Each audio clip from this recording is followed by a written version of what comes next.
चांवर की कढ़ाई करण उस्ताद इलियास लुगाणी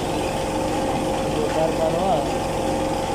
मज़ूरा कमु कंदो आहे पर पुराणो आहे असांखे चांवरनि जी कढ़ाई करणु तमामु पुराणो आहे असां जीअं बि हिते आया आहियूं कटनी शहर में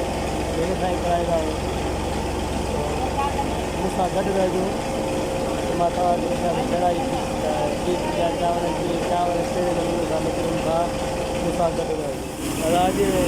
आयासीं कढ़ाई कढ़ाई चांवरनि जी उस्ताद इहो साहबु आहे जेको पुराणो आहे कढ़ाई कराईंदासीं ॾिसे खणी आयो आहे असांजी ड्यूटी लॻी असांजी ड्यूटी लॻी हिते असांजे दोस्त जा शहर जा वॾेरा उन्हनि जो कारखानो आहे असांजो सेटअप ट्रैक्टर जो ट्रैक्टर ते सेटअप अथनि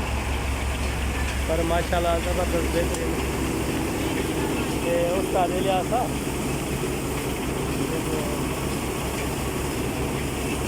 असां असर खां वठी हिननि खां ई कमु कराईंदा आहियूं पर हेॾे पासे हेॾे खणी आयो आहे मुंहिंजी ड्यूटी लॻी घर वारनि चयो इहो अॼु तूं चांवर छड़ाया उन जे करे असां चांवर छड़ायासीं हे सभई कस्टमर आहिनि जेके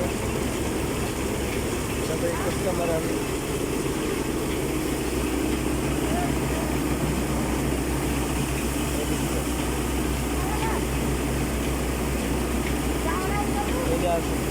हिन मां गॾी वई परी मां जरा पोइ चांवर थी विया माशाल्लाह बहितरीनु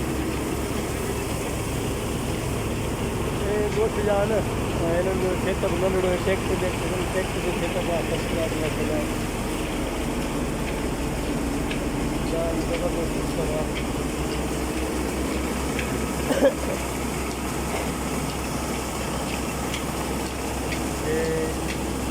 कमु ॾाढो बहितरीनु आहे माशाल्लाह रोज़ी आहे पर हिन में आहे बचत ई बचत पर माशाल्लाह जेको हे कमु आहे न सिस्टम आहे जेके बि दोस्त मुंहिंजे चैनल ते आहिनि नवां